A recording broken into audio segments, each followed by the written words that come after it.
that Master P thing. You know, that's what it's about.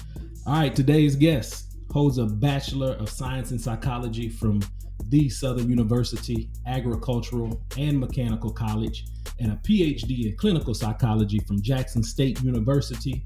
Brian L. Turner, PhD.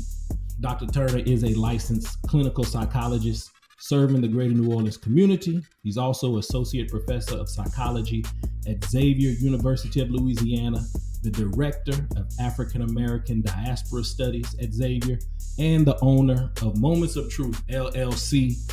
I know him as BT. Been knowing him from the yard for a long time. Brother, welcome. How you doing today? Oh man, it's good to be here, brother Prejean, Mike. Oh man, there's a whole lot of stories that went on. I'm gonna just say, look, we kicked it with Freud's son. If you ever want to know that story, come back and we'll tell y'all. Yeah, man. All right, so listen, before we dive in, I want you to tell everyone where they can connect with you. So where can they find you on social media, website, different things like that? My website is drturnerspeaks.wordpress.com. You can catch me on Facebook, Instagram, and Twitter with my name. You should find me. If not, on Twitter and Instagram, it's NOJAGR504, which stands for New Orleans Jaguar out the 504. But Facebook is my name. I'm legal, so I don't have any priors. I'm not on papers. I don't have no attachments. So if you look for me, you'll find me. Other than that, you could also just Google me, man. Just Google me. Hey, that brother is he listen, he said just Google him. He out there. He Yeah. out there. All right, man. So let's go ahead and dive in. You know, 10 toes.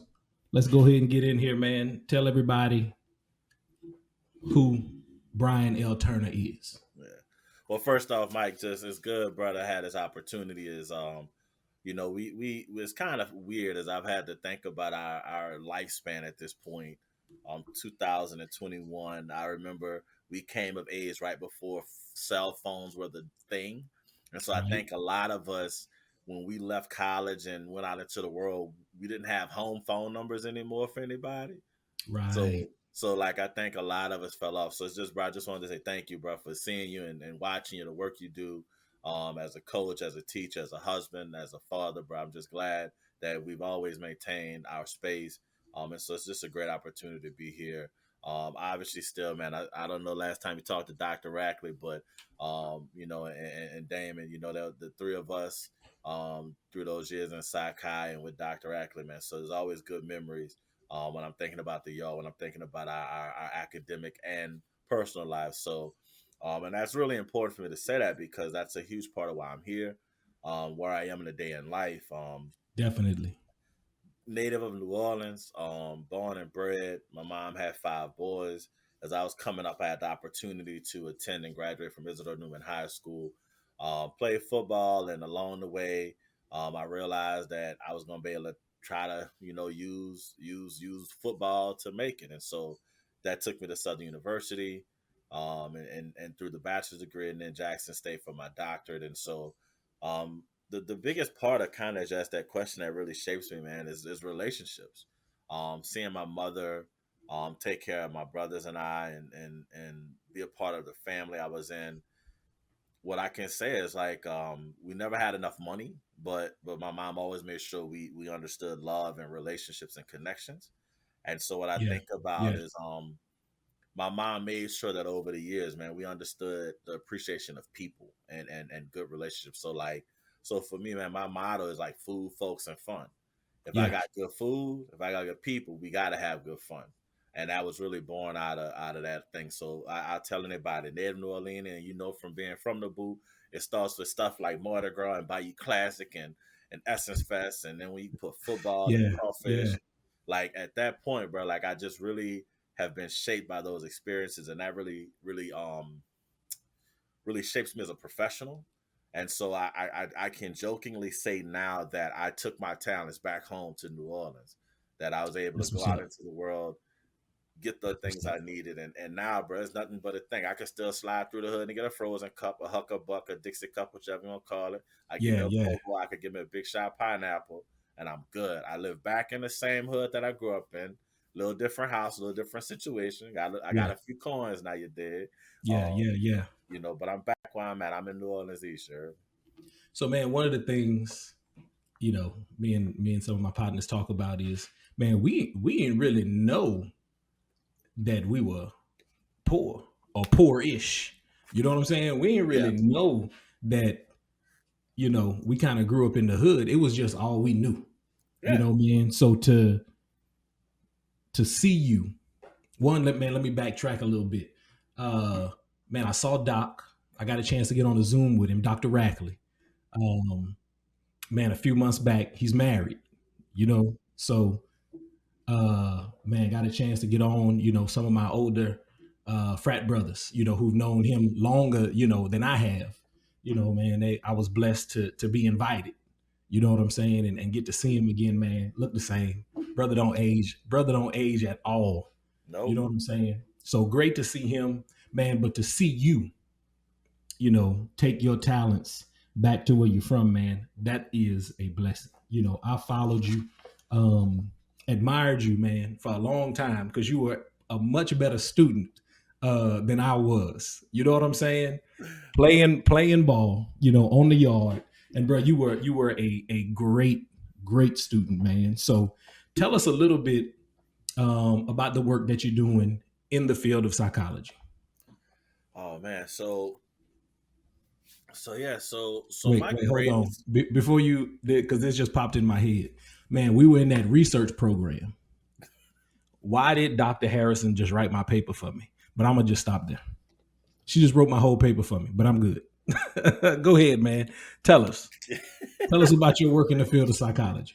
So that's what's again that love born out of it, right? Is like coming through Southern, man. I tell anybody, we're gonna get into this in a minute, man, as you kind of prep me, but like really, I did not have to go to Southern, right?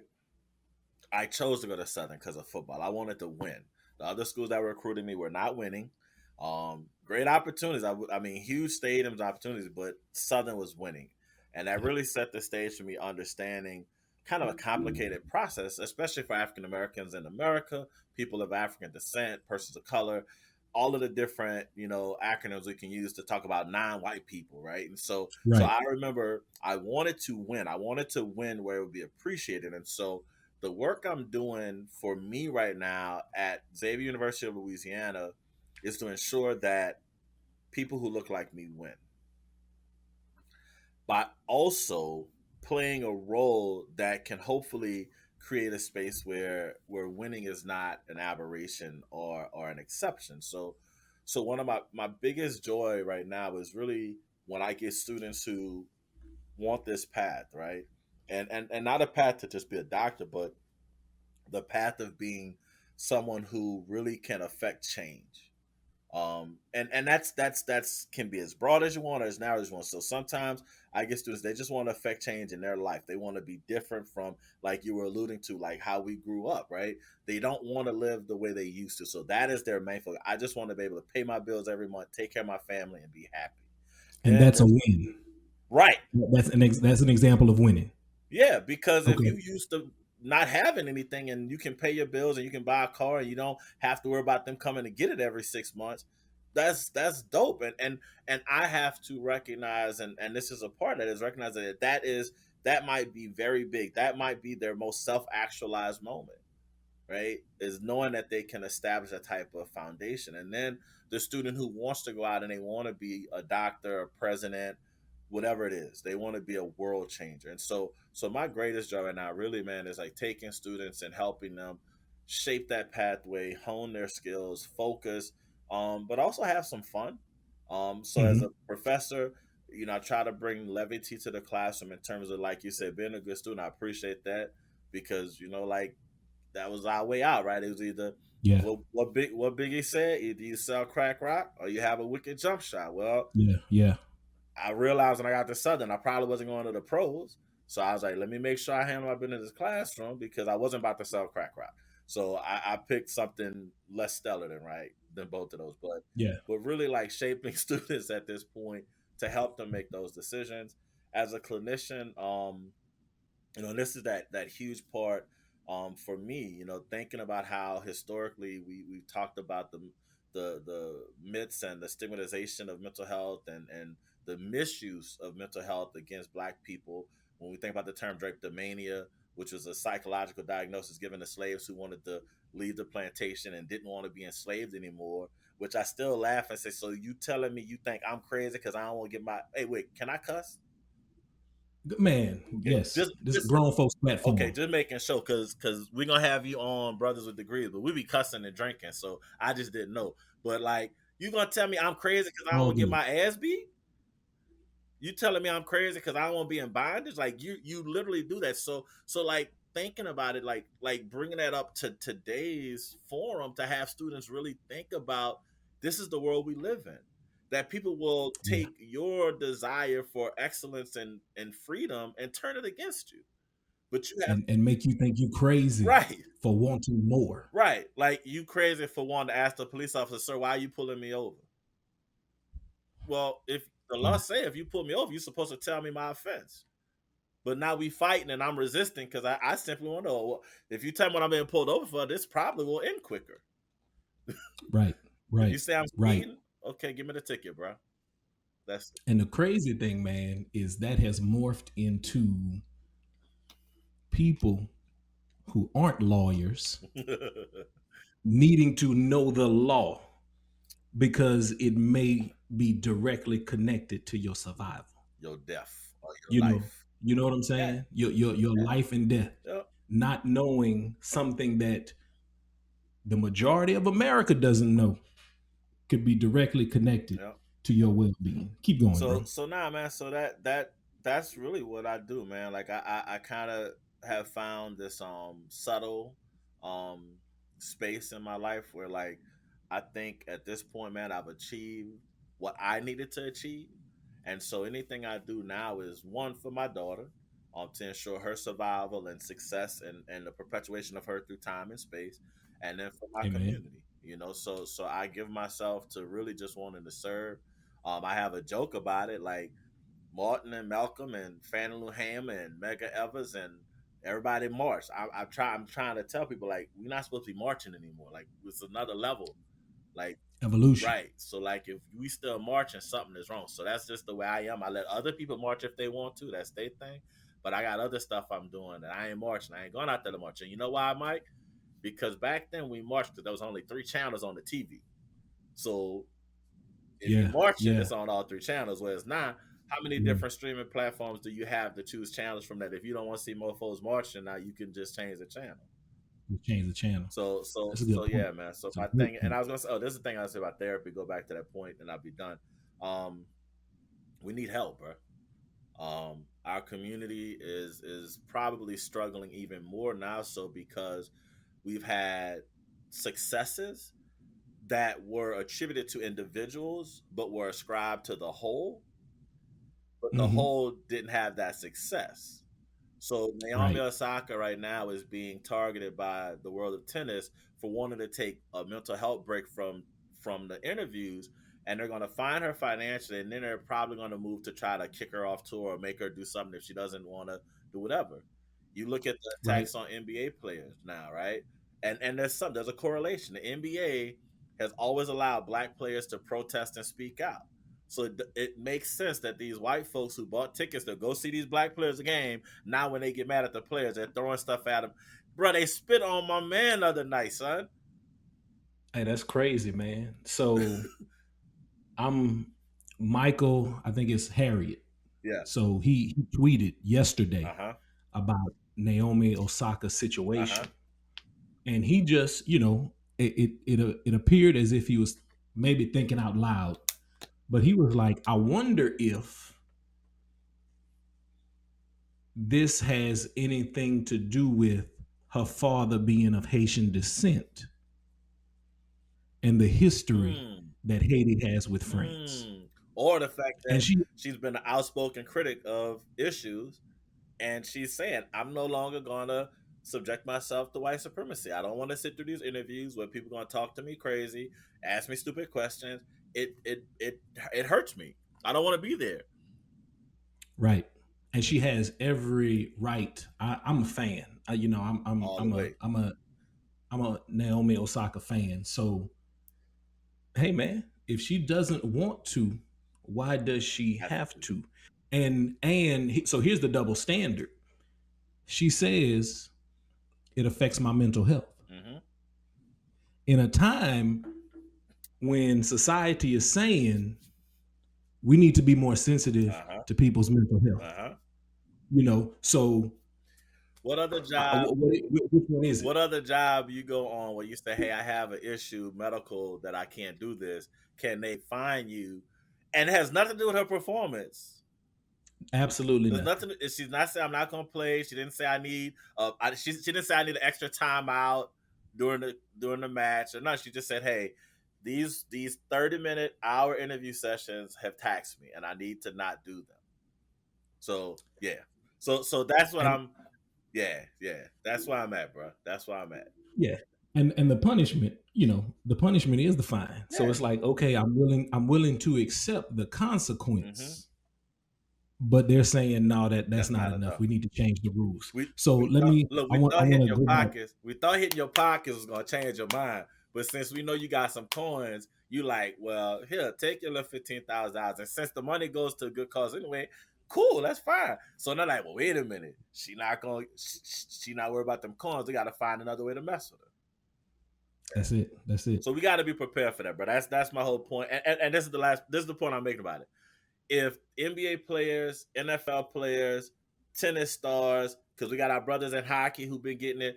We got the racism in soccer, So if our brothers and sisters who have the financial means to deal with this stuff are now saying, "Wait, this too much," then you know how me and Mike gotta get it. We ain't got money like that. We gonna Right. show up for them after game press conferences because I ain't got 15 rights to give you.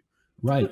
Right. So if that's how they dealing with it and they starting to get taxed, we know what's going on for you and I. So before we jump to the next thing, I want to go back to the winning. Give us some more examples of what winning looks like. Just give me one or two more examples of what winning looks like. Brother out of Pensacola, he just got hooded this year with his doctorate. We first met. I was in Pensacola, man. We met in the gym. I'm a lot bigger than I was at Southern, but I still try to look somewhat healthy and athletic. But we met in the gym. My man's telling me he thought I was a coach or something or whatever. But walk in one night, he's in my class. My man was sitting to the back on the left, out of sight, out of view. Afterwards, he tells me he wants to be a clinical psychologist. I say, okay, well, what's your GPA? He tells me it was on that 2.3, 2.4 line. I was like, well, hey, you let me know how that go because that's not going to get it. That ain't I gonna was cut it. like, you're sitting on the left and the back, your GPA is shoving. And so apparently, when we wound up having more conversations, he was led to believe all you got to do is go to school, get a degree. You just keep getting a degree. There's no like levels of evaluation that matter. So, um, my man's we took a path. He got into a master's program. He took a 2.5 GPA, turned it to 4.0 in his master's. No, 3.98 in his master's, and now he finished with a 4.0 for his doctor. So that's an example of winning. He wanted something, and we set out on a path. And even when he had some hiccups and some bumps, we stayed the course. That would be an example of winning on that other side, right? That's what he wants. He has dreams and things he wants to do. Um, I think about the students, man. I've been getting hooked up with some high school students who, just like you said, man, they're realizing and recognizing their situation right now, and so they're so intent. And really, the larger scale, I would say, winning, man, is that I'm gonna remind folks that it's a silent majority of people who are out here every day trying to get it and do it the right way. It's the vocal majority who sometimes can get us mentally weighed down and exhausted because those are the kids who, out of 35 kids in a class, that one may come in or two may come in that day and act up, but there's 33 other kids who are there for to get it. And so I think about the number high school students who reach out and want to work and want to do this work and those are wins, man. Like to have a high school student say, well, help me, what should I be taking now, how do I prepare myself, what do I need to do? Yeah. Those are Yeah. great opportunities and things that, yeah, I mean, I'm glad to be back home, and I've always tried to do that. I've always tried to mentor and give back and be a part of things, and so those are those wins, man. Like right now Xavier's a great platform in terms of being recognizable both in the city and around the country. I've been Hmm. able to do a number Hmm. of things, both by being a New Orleans native, by being at Xavier, by being a PhD. But it all comes back to like asking the question: winning. Those are the wins, man. To help a young man realize his dream of getting a PhD, helping a young man realize that he can, like that thing, man, like that thing about, we don't find value too often in our communities unless it's somebody who's driving a Bugatti or has a house with 3 stories. Like helping students and young people realize, no, contributing to society in a healthy way and taking care of yourself, your family is just as important. So those have been the wins, bro, that have just really helped buoy me and keep me fighting. Okay, good. So, is therapy a path to winning for Hell some yeah. people? They may choose so. Hell yeah. You know why, bro? Okay. Think about, the research actually points to the fact, man, that like people can we will actually genetically transfer traumatic experiences through our gene pool, right? Telomeres. Hey, that's wild. I remember Uh-huh. reading that. That is when I read that for the first time, I was just like, wow, Yeah. that's amazing. Keep going, keep So going. I hate. I so didn't you mean think to. about our genetic code has been affected by the traumatic experiences, also by winning, right? So that's why when you think about the experiences we have, some of us we're able to live and go through situations and they don't change us. We just we're able to make it through. And then some of us, it Mhm. seems like some stuff, the slightest little thing can throw us off. And so for me, like therapy is that space where one, you get to be your truest self and you have to face yourself, right? Because Yeah, therapy is not a fight, it's not a monster, it's you coming face to face with who you are, who you want to be. And so for me, therapy has been that unlocking of like the way for us to really begin to deal with actual healing, right? We know that personality comes from the word persona out of the Greek, understanding of like the mask that we wear every day to show the world who we are. But even when you go all the way back to ancient Kemetic African, understanding that the third eye, the deeper soul, the like person that we are is based upon our connection to the community that we're in. When we understand right, that, when we become disconnected to our community, then I don't know who I am. right, So right, so as right. Dr. Akbar said, I become my alien self disorder, right? I begin to act alien to who I truly am. I act opposite of the things that actually would actually perpetuate my survival. So when we do therapy, when I conduct therapy, it really starts at a basic understanding of who you are. What's your identity? What shapes you? What has shaped you? What is taken away from your identity? What has stolen parts of you? So for me, therapy is probably the most effectual thing to help people begin to realize the things that they need to do in order to be healthy. So if you're not in therapy, some way, shape, or form, because everybody ain't got to do therapy with Dr. Turner, but do you golf, right? Do you garden? Right, right. What do you do? Is church your thing, right? What do you do that allows you to really reconvene with like society and culture and identity and people and earth? Because at some point, what are you connected to? What are we healing? What are we working on? So therapy to me is in multiple forms, many different ways, but we all have to find a therapeutic exercise that helps us relax. It's cathartic. Sometimes you gotta yell, bro. Like I know when you played hoops and as a coach, sometimes you Yeah, just gotta let out that primal yeah, scream because like that's the yeah, only way to move forward. yeah, Sometimes you yeah. gotta cry. That's good. So, in your questionnaire, you mentioned something about culturally competent Yeah. healthcare. So, what you're talking about right now, you're talking about the different forms that therapy may take. Are those examples of culturally competent Yes. mental health care? Yes, definitely.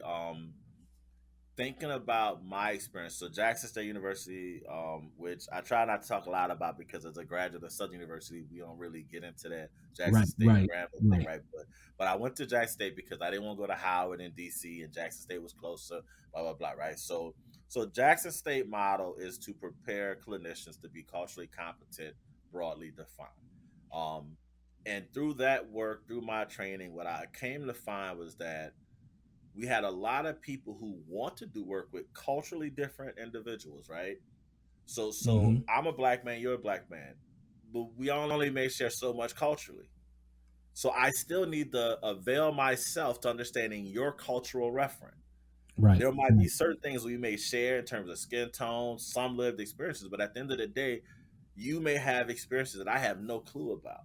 And so the basis of the culturally competent individual that's practicing is that they humble themselves to understand, what do I need to know about this person's cultural makeup to truly serve their needs, right? Yeah. Because Yeah. unfortunately, the standard position was, all I have to do is say I'm culturally competent. All I have to do is read a book. All I have to do is take a class.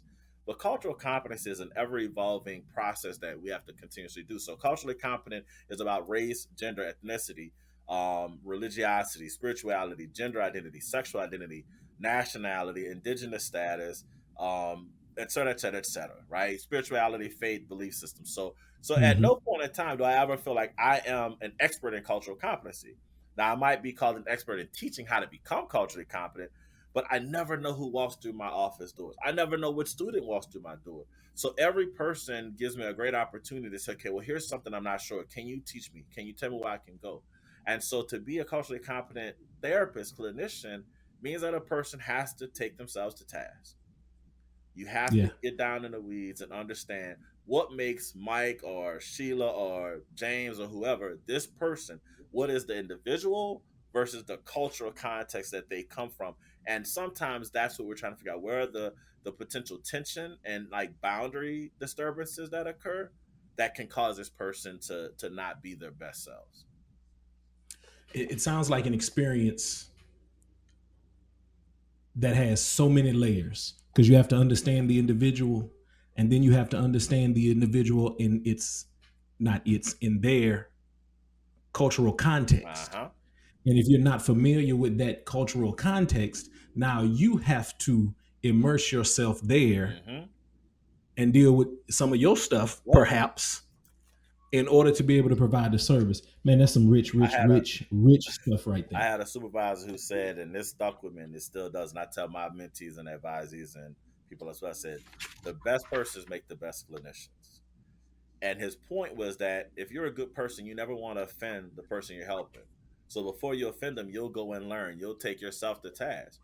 But if you're not a good person, you're going to make an assumption. Well, I know what black men think. I know what black women think. I know what an Asian woman feels. I know what a Latina, I know what a trans person feels, and you're gonna make mistakes. So just as you said, like that really means that a person has to be sensitive to understanding that I need to understand who this person is, what their goals are, what they're trying to achieve, and then in inverse, I also have to know where they're coming from. I have to understand what is it that they're trying to really tie into, and then sometimes what they're running from. I had a young man one time who just really struggled with being a black man, and because he seriously had been told that his black male status was all going to be negatives, and while he could readily avail himself to what his phenotypical representation of his ethnicity and gender was, he was doing everything he can to run from it, and we really got to a good point to talk about that being his space, and we set out on a path, and unfortunately he discontinued therapy, but he was changed. He came to understand that it wasn't that he was a bad person. It was that he was told that being a black man was a negative. He was told that being a black man in America would not do any good for him. And once we got to the point where he could understand that he had been given lies and misinformation, then he was able to start to think, okay, well, why was I lied to? Why was I given this? And I was like, well, think about it. You're a threat. Yeah. So if I can make you doubt yourself, well, now you're not a threat. So, what, in your opinion, in your professional opinion, what, if anything, can a person do to prepare themselves for the therapeutic experience, for the experience of therapy? Because it sounds like you're going to have to face some things that may make you uncomfortable, that may be difficult. So is there any groundwork that can be done? It's like when you go to the dentist, you got to have a root canal. The dentist is like, listen, before we can do this, I need you to take these pills, Yeah. for 2 weeks. and then you'll come back in a couple of weeks. These pills are gonna, prevent infection Yeah. once we do the root canal. So is there anything similar to that a person can do Yeah. before they decide, hey, let me go ahead and dive into therapy? Yeah, man. So like I actually something I started doing.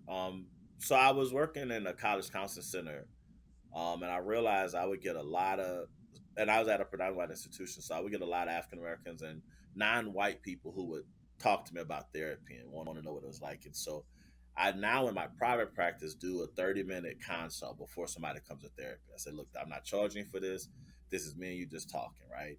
And so to your point, what I try to do is I try to prepare people for understanding that therapy is what I call, or what has been called, a consciousness raising awareness process, right? Okay. Whatever you've been dealing with at this level, I'm trying to get you to get above that, right? Because we operate every day at the level we're at, but if we're going to do therapy, we're going to have to start to try to bring you up. And so what I try to do in that consult is talk to people about their goals, their motivations, what they want to have happen.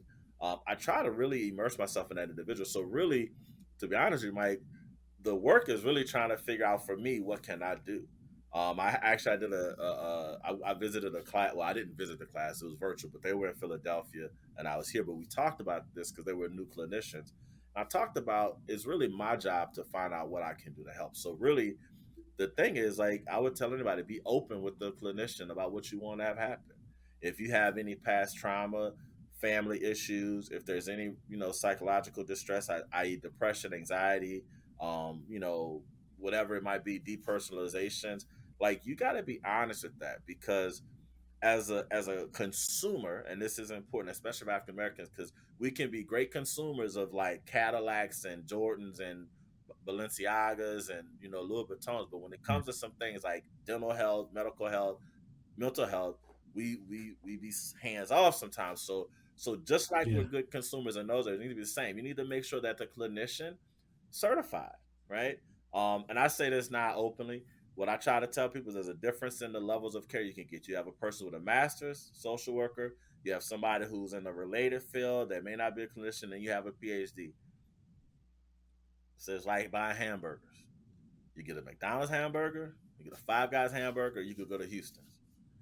You Yeah. know that you go to McDonald's, it'll sustain you, but can you really, and should you really be eating a McDonald's hamburger every day?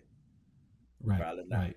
Five Guys, better ingredients, a little bit better ambiance, but once again, you still teetering on that line. You shouldn't eat the Five Guys every day. But at Yeah. that Yeah. doctor level, and this is the point, not just doctor level, but you got to look at a person. How long have they been practicing? Do you know anybody who's had their services that can um, attribute to them or ascribe to them a greater value of success or like competency, right? But when you get to that higher level, now we're talking about going to Houston's, and I don't know. Houston's have really good burgers, but I don't know about you. When I go to Houston's, I'm not ordering a burger. That's right. That's right. That's right. I'm ordering that pecan encrusted salmon. Or I'm gonna get that good Cobb salad. Or I'm gonna get that prime rib or T-bone steak with the shrimp on top. And so my point is not to belittle anybody, but if we're gonna talk about what you should do as a consumer, you got to consider where you eat. Right. You got to talk about the levels. Yeah, You got to yeah. talk about the levels to it. So Okay. that's one thing. Think about that. Be open with the clinician. Um, and I'm gonna do the last one because this to me is important. You gotta talk about the money part, because I don't take insurance just personally because it's just me. If I took insurance, I'd have to raise prices to pay somebody to do the insurance. So I try to Right. stay in a space where most people can afford me, but I still have to try to, live my life. So you got to think about the financial commitment. Actually, most of my clients I only see between 3 months to 6 months, sometimes every Hmm. week, sometimes every other week. So at about $100 a session, calculate that. 200 a month for 6 months, that's $1,200. But if that helps you alleviate the mental, emotional, psychological stress, and you can go live your full life now, that's $1,200. That's an investment, right? Yeah. And that's important. That's important. You said that because we talked about, is therapy is a path to winning. You said, hell yeah, it's an investment. Yep. So if we're not going to invest in our own winning, Well, how you gonna win? There it I is. mean, you There it look at is. LeBron. They say LeBron invests what $1 million a year to keep his body physically fit. Well, when you make $100 million a year, bro, that's a cheap investment. It's change. That's change. That's a cheap investment. So Yeah. so that and I tell people because I do sliding scale, we can talk. I mean, I got people that they pay how they can, man, because it's not about me. And so go back to that. That's winning for me to be able to do what I do, and that's something I tell people. If you go to a clinician and they're more worried about when you're gonna make your next payment than they are about your well being, you got to think, well, why am I here then? This person more worried about their own coins, you know? Yeah. Yeah. One last thing before we jump into the next segment. What is the greatest issue that you stand for? And you've touched on a lot of things, Yeah. but if you can just boom, this is what Dr. Brian Turner stands for. What is it? At this point, man, and I kind of thought about this some more. My greatest issue is to really see my daughter grow up and be happy, bro. Like that's really my greatest issue. I thought about that. I was like, I gave a very politically astute answer, but my heart, I need my Yeah. daughter to grow up one day and just be like, Daddy, I got this. I'm doing it, right? I'm happy you provided for me, you took care of me. So that's really my number one. And I talk about that because in a lot of ways, my daughter started a birth explosion in my family. There had not been a child born in my family for almost 23 years until my Wow. daughter was born, right? And so since she's been born now, there have been 9 more kids born in my family between my nieces and nephews and cousins and stuff like that. So there's a little brood happening, Yeah. which is Yeah. really dope to see them kind of come because I didn't want my daughter to be alone growing up. So it's really Yeah. nice that she have cousins. Um, so that's really important. But when I think about me, Brian Turner, like as I stand on my own, my greatest issue is really the fact that we have come full circle to a point where we're now fighting again for the full equality and equity of all persons. Um, we can get into spiritual, psychological, emotional stuff, but at the end of the day, man, like we are at a point in time where our country, people in our country, people around the world are once again discriminating, prejudicing. I think that's the right way to say that. We're gonna let us make up a word. Prejudicing. Yeah. Um, Yeah. Everybody, we know what you mean. yeah, in ways that it takes away from the full faith of society. So whether it be race again, ethnicity, spirituality, faith, sexual identity, gender identity, indigenous status, because once again we're still dealing with the issues on the border. We're getting laws. We're back to having laws about voting, man. Like people are taking away voting rights again. So at this point, man, we have to use and I have to use any of the privilege that I have innately or that I've earned to stand for anybody who's being treated unjustly.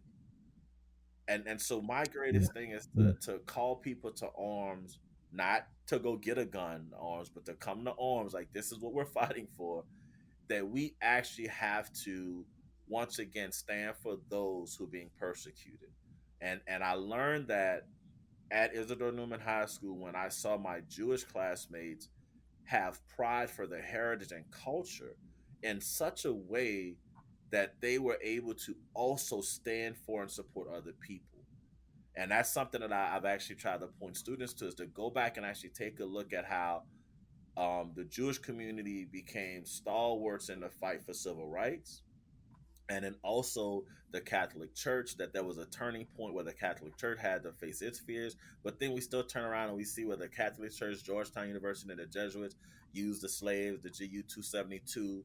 So like we still Yeah. have to contend with those things, but that is where I am, man. Like we've got to get back to understanding that our fellow persons like livelihood and their existence is tied to our own. So we can't take any steps backward, man. We got to get back in this fight for our humanity.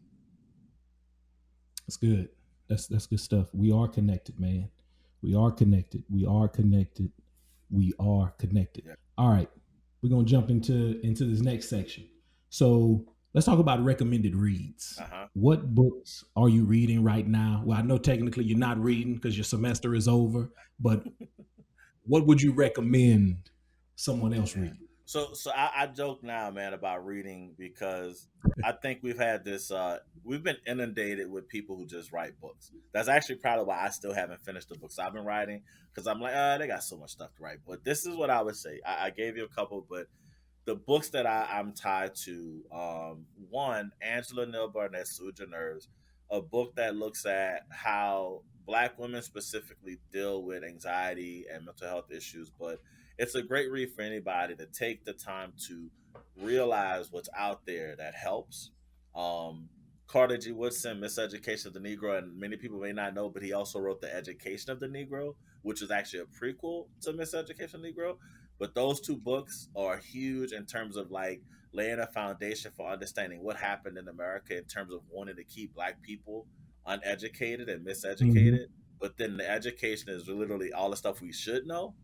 So those two, by Dr. Woodson, Joy DeGruy Leary's Post Traumatic Slave Syndrome. Once again, a great book, been a huge thing in terms of looking at things. I will put with that Michelle Alexander's book, The New Jim Crow. That's another huge one Hmm. that I think brings to this point.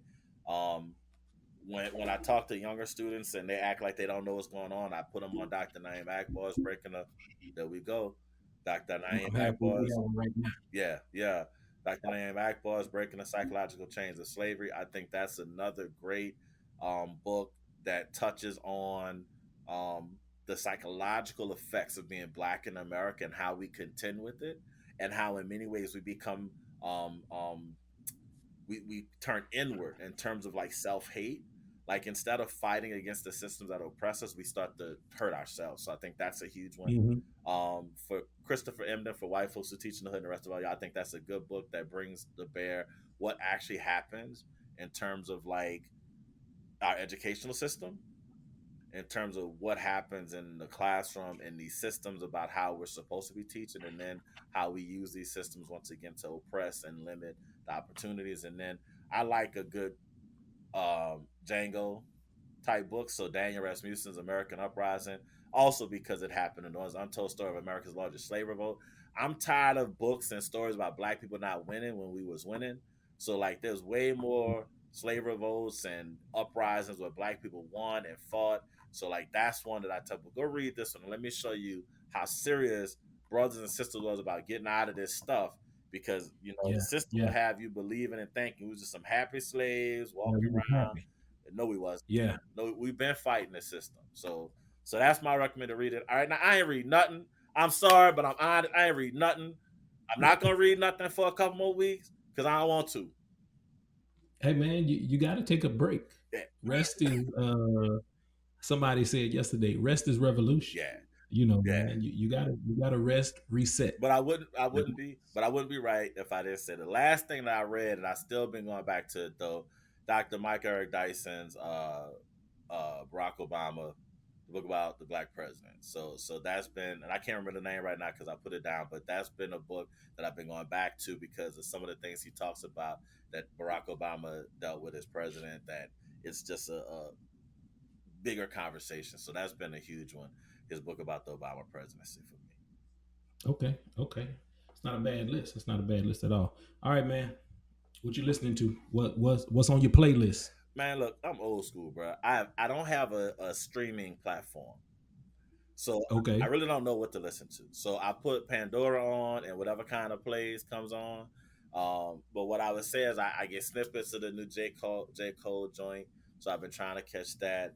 Other than that, it's kind of just a mix of what may be popular, whatever's on between Kendrick, Wayne, because I'm still into rap and hip hop. I'm trying not to get into some of the like for stuff. I still can't do the little thug like NBA Young Boy and like Young Yeah, Thug. Like I yeah. still can't. That just don't move me. So The same here, man. so yeah. I'm trying. I'm gonna try to catch this new DJ Khaled's album at some point and check that out. But the reality is, I still go old school, bro. So I'm gonna bump Earth, The Elements. Um, Yeah, when it's yeah, that time, I want to listen to some Key Sweat. yeah, yeah, Hey, that's how it is. Little Nita Baker. But of course I rock with some gospel, Hezekiah Walker, Bishop Martin out of New Orleans. My pastor yeah. actually tends to do some good music. Bishop Designate Tyrone Jefferson. So yeah, some good stuff. And then of course the homeboy PJ Morton and Tank and the Yeah. Bangers. Those are things that I can regularly play in my house and not worry about it because my daughter be listening. So Oh yeah. so I Oh yeah. can't do it. So she can't. Even though look, I played this and you was talking about it, but that high sizzle joint get you some. So I was playing it, and here go my daughter. Yeah. Oh, I know that song. No, you don't. You don't know that song. You don't know that song. Yes, I do. No, you No, you don't. don't. So Thought you did. There's another song that sounds like this right, one. This ain't right, it. right. But at the end of the day, Yeah. Mike, I'm from New Orleans, so as long as I hear that Trigger Man beat, I'm about that life. You hear me? So yeah, Man, I hear you. Man, listen, I wanted to when I was leaving high school, I wanted to go to school in New Orleans so bad. Man, I was trying my damnness to get to New Orleans. I had a little scholarship to go to Xavier. It was a little scholarship. It wasn't nowhere near gonna cover tuition.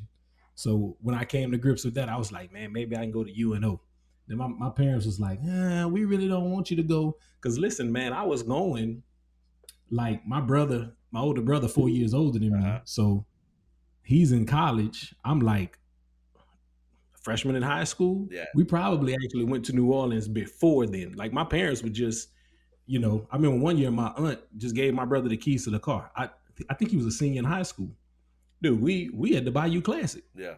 So I had fallen in love with, man, the atmosphere. So I was trying everything I could, man, to get to New Orleans for school. I ended up at Southern, which is great. I'm glad. Yeah. I'm glad I ended up where I ended up, man.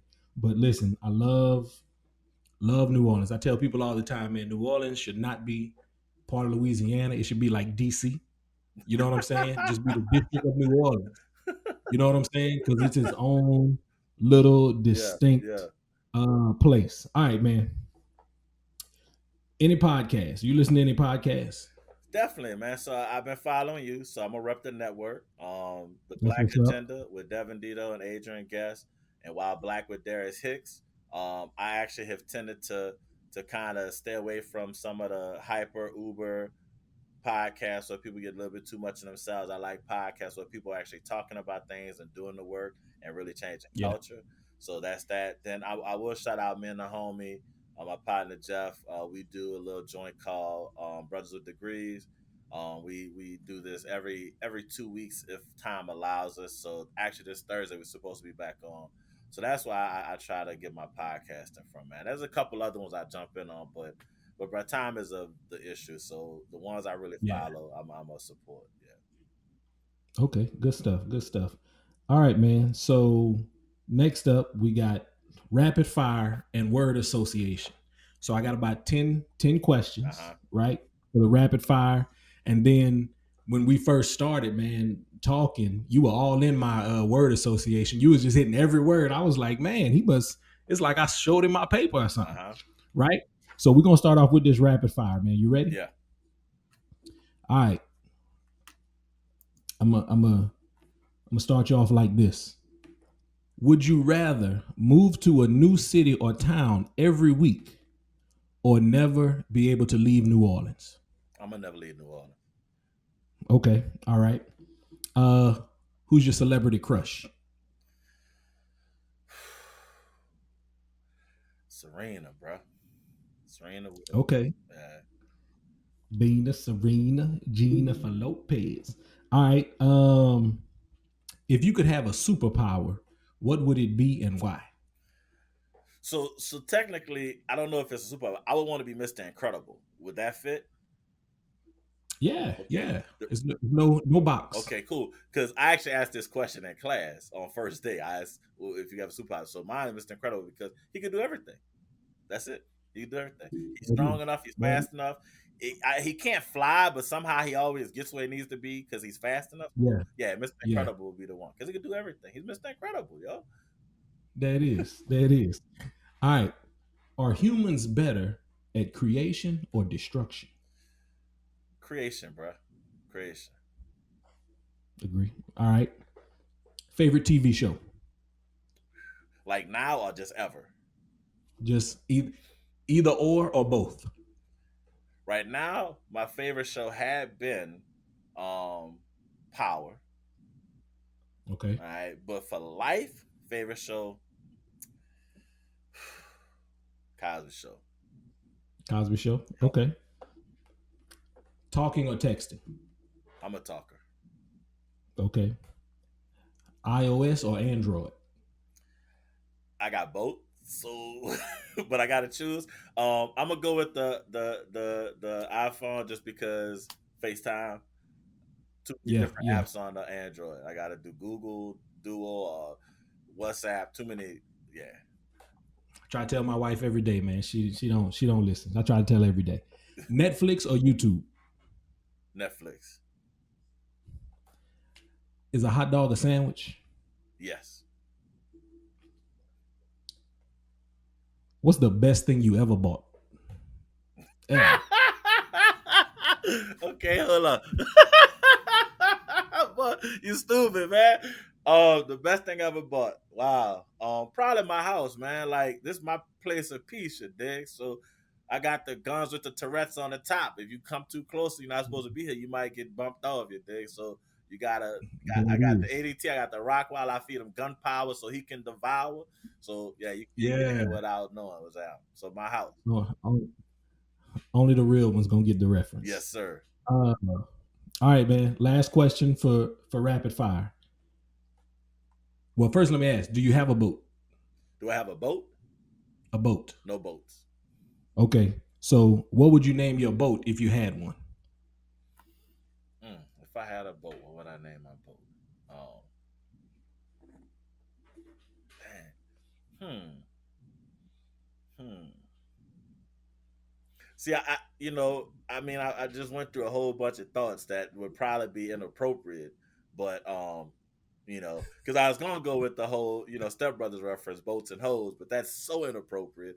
But that was what just came to my mind, right? So it's like Yeah, right yeah, yeah, now, if I was gonna be destroyed by something in Ghostbusters, it would be boats and hoes because that's what happens, yeah, right? You yeah. think of what's gonna destroy you. But if I had a boat, it would probably be Blair Bear, my daughter's name. I would probably do Blair Bear. Okay, okay, okay. All right, man. Not bad, not bad. All right, now we got word association. You Uh-huh. ready? Now again, when we first started, man, you were hitting all of these. Okay, so I got about 7 or 8 things, man. All right, you ready? Yes, sir. All right, here we go. Southern University, The best. Mardi Gras, Oh, buku fun. reparations, Give me my coins. Essence Festival, She fine as a mug. the SWAC, Southern wins another championship. okay, the classic, The granddaddy of them all. therapy, We need it. and then the last one, Dr. Reginald Rackley. The man, the myth, the legend. Hey man, there it is. There it is. All right, bro. Now this next segment is called "You Didn't Ask." This is the segment which you get to give advice that nobody asked for, but you're gonna give it to them anyway. So what do you have for "You Didn't Ask"? All right, here we go. First, don't loan money to people who can't pay it back and expect them to pay it back. They're probably There it asking is. you for it because they can't pay what they're paying. So if you're gonna give it to them, give it to them.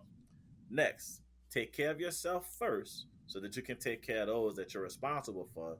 And sometimes you have to take care of some people you're not responsible for. And then I already alluded to this. The three things that I live by: good food, good folks will get you good fun.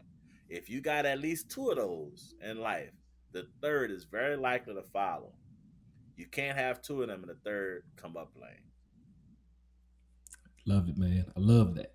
All right, I'm gonna talk to you about a couple of potential guests. So I'll talk to you once we're done recording about those because I definitely want to get those people. But last words. Last words. We used to end on "You Didn't Ask," but you know, black folks never leave the first time they say they leaving. Yeah. So we're gonna leave on this. So any last words? What else would you like to share? um, I'm gonna just read this what I put because I like the way it is and I wanna nail this. 2021 coming out of this pandemic, it's time for African Americans to specifically reclaim our splendor. I think over time we have lost a bit of what was the guiding principle in our communities because of what I said earlier, because we allowed some individual successes to overshadow the collective need. So we have to reestablish our relationship with facts and righteousness. It's time for us to divorce ourselves from the culture of consumerism and consumption. It's time for us to recreate and reestablish the collaborations to provide for the next generations. What that means is it's time out for me, me, me. It's back to we and us.